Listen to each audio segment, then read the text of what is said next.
bien, ahora en esta clase vamos a hablar de unos cuantos conceptos iniciales. Te voy a bombardear, por así decirlo, para que empieces a entender ya cosillas, ¿no? Vamos a empezar con algo muy sencillo, que es ¿qué es la contabilidad? ¿Vale? Que esto se ha hablado mucho. Pues bien, la contabilidad es la ciencia social que se encarga de estudiar, medir y analizar el patrimonio de una empresa o individuo. Es decir, ¿te acuerdas cuando hicimos el patrimonio individual en tema de las finanzas personales? Pues eso era una forma de contabilidad para tu persona en sí. Pero esto se puede hacer también para las empresas, para ver realmente la diferencia entre activos, pasivos y acabar sacando el patrimonio de la empresa o la persona. ¿Para quién se hace esta contabilidad? O sea, ¿por qué tenemos que hacer una contabilidad para saber qué activos tiene la empresa, etcétera, ¿no? Esa fotografía de la empresa en un momento dado. Pues bien, esto se hace para los socios de la empresa, para los inversores, para los directores ejecutivos, los que operan la empresa, y también para el gobierno, que lo que quiere saber es si estás haciendo las cosas bien y saber cuánto le toca a él de impuestos. Muy bien, ya sabemos para quién se hace esta contabilidad, qué es la contabilidad, y lo siguiente que hemos de ver es qué es el patrimonio, o sea, realmente eso que hemos calculado antes de nuestro, ¿qué quiere decir? Pues bien, el patrimonio son los bienes, derechos y obligaciones en un momento dado de cualquier persona, lo que queda después de quitarle los pasivos a los activos. Súper fácil de entender. Eso es por el tema contable, pero ahora vamos a ver qué son las finanzas, ¿no? ¿Cuál es la diferencia entre cuando hablamos de contabilidad, que es como la foto actual del patrimonio que tienes, que ahí es interesante ver qué activos tienes, si son líquidos, si no son líquidos, si por ejemplo debes deudas a corto plazo y tienes poco activo circulante, ¿vale? Te voy a poner un ejemplo muy sencillo. Imagínate que aquí tienes unas deudas de 10.000 euros y esto es a corto plazo, o sea, esto lo debes ya. Y a largo plazo vamos a decir que debes 30.000 euros. Y vamos a decir que tienes activos fijos, es decir, cosas que no puedes vender en un largo tiempo, por valor de 35.000. Y activos corrientes, que son lo que tienes ya ahora, por valor de solamente 5.000. Fíjate que estás ahora mismo muy liado, ¿vale? Porque tienes solamente 5.000 euros en líquido y tienes que pagar enseguida deudas de 10.000, ¿vale? Esto es lo que nos permite ver el balance. Oye, ¿cuán saneada está la empresa?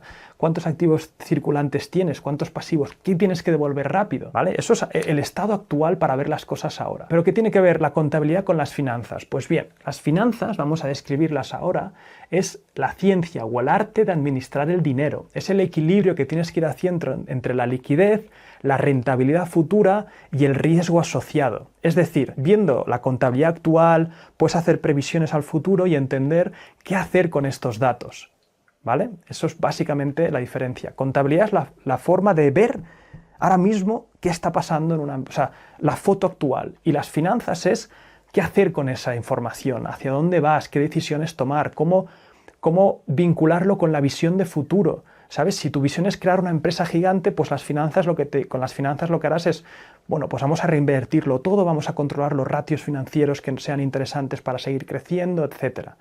¿Vale? La contabilidad, ver lo que está pasando ahora, y finanzas es las decisiones a largo plazo. Ahora vamos a ver la diferencia entre los activos y los pasivos, que ya hemos un poco estado viendo cosillas, pero vamos a profundizar un poco más en ello. Los activos son todos los bienes y derechos que tienen valor financiero y que son propiedad de tu compañía. Fíjate la gran diferencia entre los activos de Kiyosaki. Todo lo que ponga dinero en tu bolsillo a final de mes. No.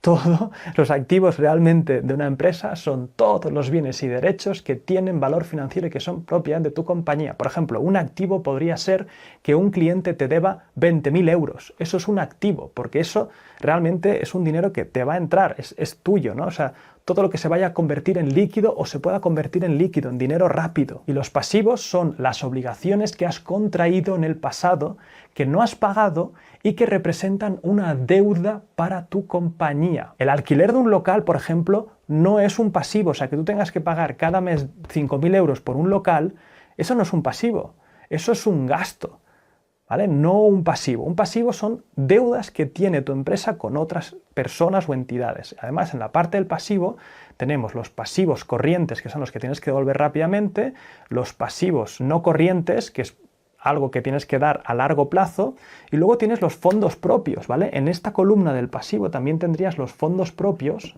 que los fondos propios es lo que han puesto los socios, es decir, ese dinero ¿Se le debe a quién? A los socios. Bueno, no es que se le deba, pero han puesto ese dinero esperando en un futuro rentabilidad de lo que han puesto. Nadie pone dinero porque sí, ¿vale? Fíjate que al final siempre cuadrará. Los activos tienen que cuadrar con los pasivos. Siempre es una cosa que se balancea. ¿Qué más? Vamos a seguir con conceptos básicos que tienes que entender sí o sí. Hay una cosa que en español se llama el principio de devengo. En España se dice así, en otros países tendrá otro nombre, pero esto es algo muy sencillo. Y el principio de devengo es una norma contable que establece que las transacciones o hechos económicos se registran en el momento en el que ocurren con independencia de la fecha de su pago o cobro. Y esto es súper importante que lo entiendas. Es decir, existen 3 documentos contables, que es el estado de resultados, que es el balance, que es la foto, ¿no?, que estamos viendo actual de la empresa.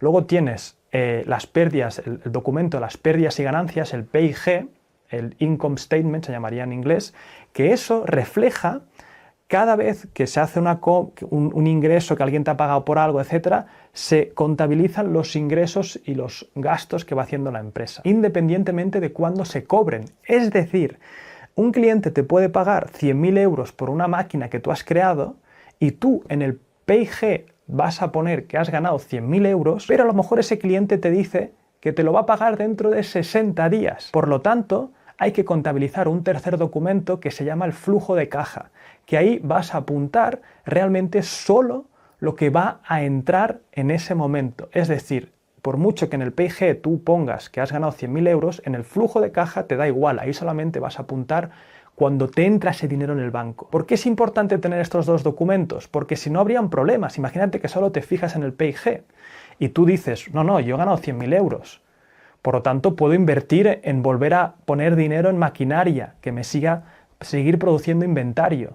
Ya, pero no te han pagado. Por lo tanto, te podrías arruinar. Entonces, el cash flow te dice qué dinerito tienes en el banco, cuánto está entrando, cuánto sale, cuánto dinero tienes. El cash flow también te va a decir cuánto tiempo puedes subsistir sin seguir generando ingresos.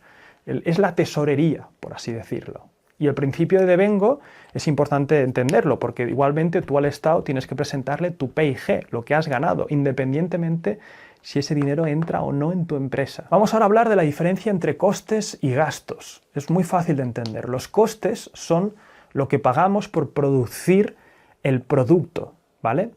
Y eso que estás pagando como coste, por ejemplo, para hacer una zapatilla, que ya sabéis que yo tuve una empresa de zapatillas personalizables, nosotros pagábamos, creo que eran 22 euros por cada zapatilla que creábamos, ¿vale? Eso es el coste de producción y eso se contabiliza en el activo, porque no deja de ser un inventario, algo que tú tienes que en un futuro lo podrás vender por más.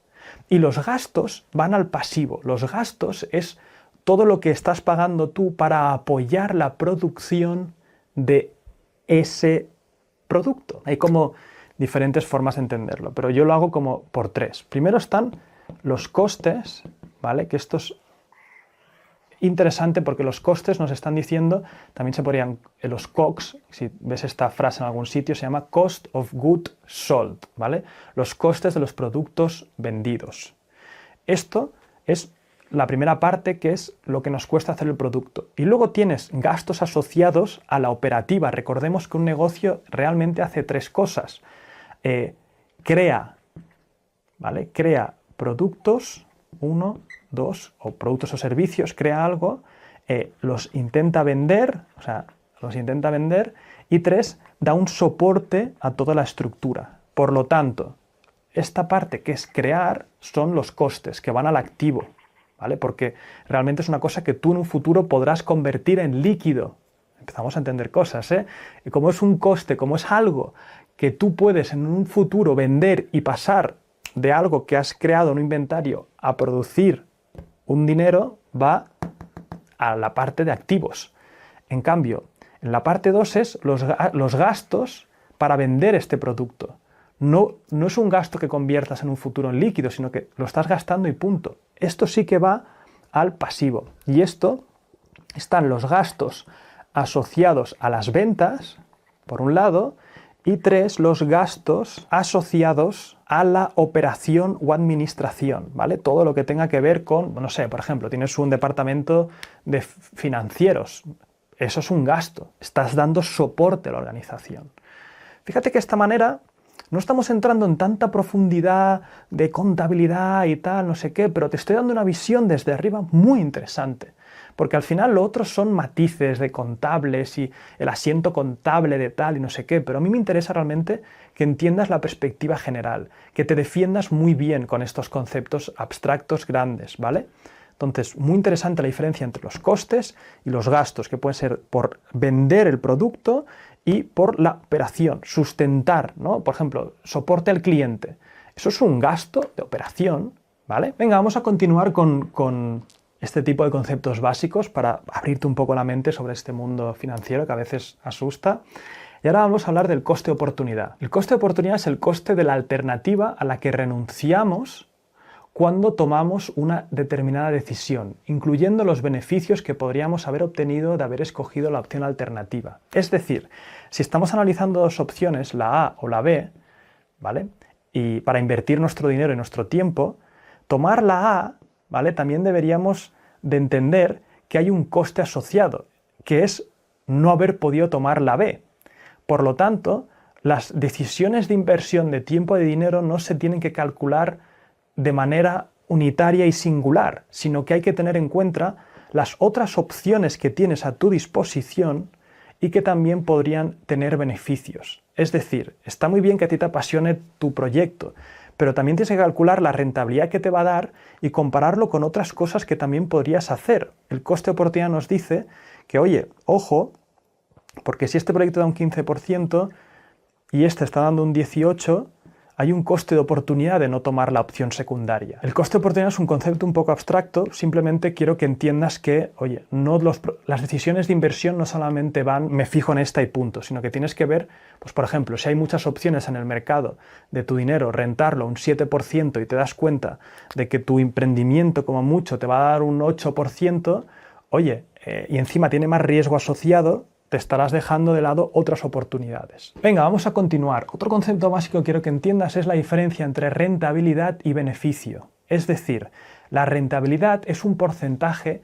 Si tú inviertes, por ejemplo, 10.000 euros y al año estás sacando 5.000 euros, los 5.000 euros es el beneficio, ¿vale? Hablar de he tenido un beneficio de 5.000 euros, en el fondo no te está diciendo casi nada. O sea, sí, está muy bien, has ganado 5.000, pero ¿cuál es la rentabilidad? Ah, vale, es un 50% al año, porque 5.000 de 10.000 estás sacando a tu dinero un 50% anual. Pero ¿qué pasa? Hay empresas gigantes, ¿no?, que ves que dicen, tienen beneficios de 10 millones. ¡Buah, eso es un montón! Pero te das cuenta que la rentabilidad en el fondo a lo mejor es de un 5%. Eso quiere decir que la empresa ha tenido que poner 200 millones y solamente le está sacando 10 millones al año. Entonces, hay que entender muy bien la diferencia entre lo que es beneficio puro, que es el número en sí, y la rentabilidad, que es realmente cuánto porcentaje se está sacando a esa inversión. Otro tema que también vas a oír mucho y quiero que lo tengas presente en las conversaciones es el tema de los ratios financieros. Fíjate que lo que estamos intentando aquí es despejarte dudas de cosas y que no sea la primera vez que lo oyes. No vamos a hacer una profundización máxima en los conceptos, pero porque además a mí, por ejemplo, me parece aburrido, ¿no? El que quiera investigar, hay mucha información sobre esto. Es lo más commodity que hay, por así decirlo. En finanzas hay muchas personas que ya te lo explican y en mucha profundidad. Pero aquí lo que estamos haciendo es despejando dudas. La siguiente es ratios financieros. Los ratios financieros, básicamente, es un coeficiente que muestra la relación entre dos partes y permite hacer un análisis de la situación financiera de la empresa y conocer su situación de liquidez, solvencia y endeudamiento. Por ejemplo, un ratio financiero muy típico es el ROE, que es el Return on Equity, es decir, cuánto estamos consiguiendo de rendimiento con la inversión inicial en los fondos propios que hemos puesto. ¿Y cómo se calcula? Oye, pues el beneficio neto de la empresa entre los fondos propios, que es lo que pusimos al principio. Entonces, si el beneficio neto de la empresa están siendo 100 euros y los fondos propios son, lo que pusimos, 20 euros, esto nos estaría dando un 500%, que es una barbaridad, ¿vale? Imaginémonos que no, que el beneficio neto son 20 y al revés, ¿no? Y lo que hemos puesto son 100. Pues esto nos daría un 20%. 100%, ¿no? Porque al final nos está dando 100 entre 20 es un 5 y luego lo multiplicas por 100, 20 entre 100 es un 0,2, luego lo multiplicas por 100 y te da el porcentaje. Entonces, ¿qué hacemos con estos ratios? Porque esto lo puedes hacer para muchas cosas y hay muchos ratios que existen ahí. Lo que nos sirve es para indicadores sobre la empresa y luego también lo que podemos es compararlo con ratios financieros de empresas parecidas en el sector para ver un benchmark de cómo estamos yendo en comparación con la competencia, ¿vale? O sea, si te hablan de ratios financieros, no es más que esto. Comparamos dos cosas para ver la solvencia, la liquidez, etcétera, de una empresa y con eso podemos compararlo con otras empresas. Y por último, volver a hacerte hincapié en los 3 documentos financieros que hay, que está el balance, que es para ver la foto actual, ¿vale?, de la empresa en un momento dado. Luego tienes el P&G, que es lo que ganamos y perdemos, el resultado de la operación, y el cash flow, que es lo que realmente entra y sale de nuestro bolsillo, la tesorería, lo que tenemos en los bancos, lo que va entrando y saliendo. Con estos conceptos básicos, vamos a continuar.